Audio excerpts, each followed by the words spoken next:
जय साईनाथ। बहनों, आज मैं आपको साईनाथ के व्रत की कथा कहती हूँ। ये व्रत गुरुवार को किया जाता है। बोलो श्री साईं भगवान की जय हो। श्री साईं बाबा के जन्म के बारे में सच्ची धारणा है कि बाबा शिरडी में एक नीम वृक्ष के नीचे प्रकट हुए थे। 16 वर्ष की आयु में अति तेजस्वी मुखारबिंदु, जिसे देखते ही प्रणाम करने को जी करे। भारी सर्दी का मौसम हो, तपती गर्मी की ऋतु हो या मूसलाधार बरसात हो, वह किशोर वहीं बैठा रहता था। लोग जो कुछ देते वही खा लेता।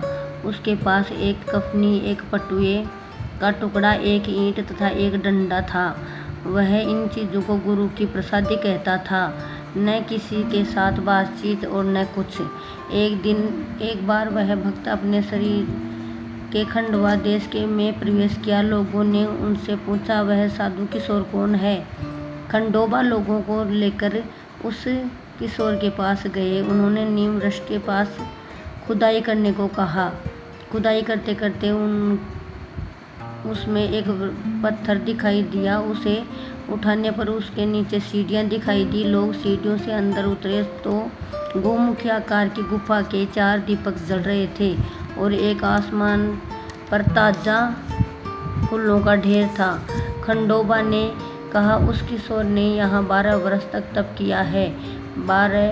बाहर निकल कर किशोर से पूछने पर उसने कहा कि वह मेरे गुरु का थान है, इसे यथास्थित रहने दें। लोगों ने सब चीज़ें पूर्ववत रख दी और बाहर निकल आए। उसके बाद वह किशोर वहाँ नहीं दिखाई दिया। श्री साईं बाबा के प्रकट होने की एक दूसरी कथा है। औरंगाबाद जिले के धूप नामक गांव में चांद पारिक नामक एक मुसलमान अधिकारी रहते थे। जब वे औरंगाबाद जा रहे थे तो रास्ते में विश्राम करने के दौरान उनकी घोड़ी खो गई। बहुत खोजने पर भी घोड़ी नहीं मिली तो वे निराश होकर वापस आने लगे। रास्ते में एक आम के पेड़ के नीचे एक साधु को बैठे देखा तो वे भी थकान दूर करने के लिए साधु के पास बैठ गए। फकीर बाबा चिलम पीने की तैयारी कर रहे थे। बाबा ने थके हुए चांद पारिक से पूछा कि इस तरह हाँफते कहाँ से आ रहे हो? लो चिलम के 2 दम मार लो। चांद पारिक ने फकीर के चेहरे पर एक तेज देखा और अपनी घोड़ी खो जाने की बात कही। फकीर ने सहज भाव से कहा कि पास के नाले में तलाश करो, घोड़ी मिल जाएगी। पास के नाले में घोड़ी को चरता हुआ देखकर चांद पारिक अचंभित रह गए। चांद पारिक घोड़ी को लेकर फकीर के पास आए। वहाँ पर उसने देखा कि फकीर ने चिमटा जमीन में घुसेड़ा और अंगारा लेकर तैयार चिलम कर रखा और वहीं पर डंडा जमीन पर ठोका तो पानी की जलधारा बहने लगी। उसमें साफी को भिगोया और चिलम पर निचोड़कर चिलम पर लपेटा और चिलम के कुछ दम मारकर चिलम चांद पारिक को पकड़ाई। चांद पारिक ने आग्रह को स्वीकारा और 2 दम मारे। चांद पारिक को फकीर बड़े ज्ञानी व चमत्कारी लगे। उन्होंने बाबा को अपने साथ चलने का आग्रह किया। बाबा उनके साथ चलकर उनके घर जाकर रहने लगे। कुछ समय पश्चात चांद पारिक के साले की शादी में बाबा की बारात आई। बारात शिरडी गांव जानी थी। रास्ते में बारात भगवान खंडोबा के मंदिर के पास महालसापति के खेत में एक बड़े वट वृक्ष के नीचे विश्राम को ठहरी। एक बैलगाड़ी में एक फकीर को उतरता देख धार्मिक व्रती के महालसापति ने या साईं कहकर उनका स्वागत किया। तब से यही फकीर साईं बाबा के नाम से प्रसिद्ध हुए।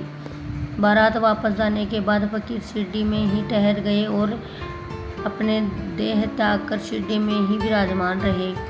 एक टूटी फूटी मस्जिद में साईं बाबा अपने रहने का स्थान किया और उसका नाम रखा द्वारका माई। वहाँ हर रोज भजन कीर्तन तथा आरती होती। बाबा के चमत्कारों को देख 2 मुस्लिमों ने विरोध करने की कोशिश की, परंतु बाबा को देखते ही उनका विरोध गायब हो गया। वे बाबा के अनन्य भक्त हो गए। जब कोई व्यक्ति साईं बाबा से अपना दुख कहता तब वे बोलते, अल्लाह मालिक है। वे मस्जिद में रहते थे परंतु नाम रखा द्वारका माई। वे हिंदू योगी की भांति धुनी रमाते थे। भजन कीर्तन होता था। यदि कोई मुसलमान आता तो बाबा कुरान की आयत पढ़ने को कहते। इसी कारण लोग उनकी जाति का निर्णय न कर सके। परंतु बाबा ने एक बार कहा कि वे पाथेर का ब्राह्मण है, किंतु मेरा लालन पालन मुस्लिम फकीर ने किया है। साईं बाबा ने द्वारका माई में अखंड धुनी रमाई, जो आज भी चालू है। उसी धुनी की उंदी भस्म बाबा बीमारों को देते थे तो उनका हर दुख दर्द मिट जाता था। एक बार शिरडी के महालकारी ने अपने मेहमान डॉक्टर को बाबा के दर्शन हेतु आने को कहा। तब डॉक्टर ने कहा कि मैं मुसलमान के पाँव नहीं पड़ता। महालकारी ने कहा केवल दर्शन कीजिए और उनको साथ ले चलें। दोनों बाबा के पास गए। साईं बाबा को चलते देखते ही डॉक्टर ने उनको साष्टांग दंडवत किया और वहाँ हो रहे रामधुनी में शामिल हुए। मुकाम पर लौटकर महालकारी ने डॉक्टर से पूछा, आपका कैसा अनुभव रहा? तब डॉक्टर ने कहा, मैंने बाबा श्री राम के दर्शन किए। हर एक भक्त को अपना इष्ट देवता साईं बाबा में दिखाई देता था। किसी को श्री कृष्ण दिखाई देते थे तो किसी को हनुमान, किसी को गणेश जी दिखाई देते थे तो किसी को दत्तात्रेय, किसी को वे अक्कलकोटा स्वामी रूप के में दिखाई देते थे। जैसी जिसकी भावना वैसा स्वरूप साईं बाबा में दिखाई देता था।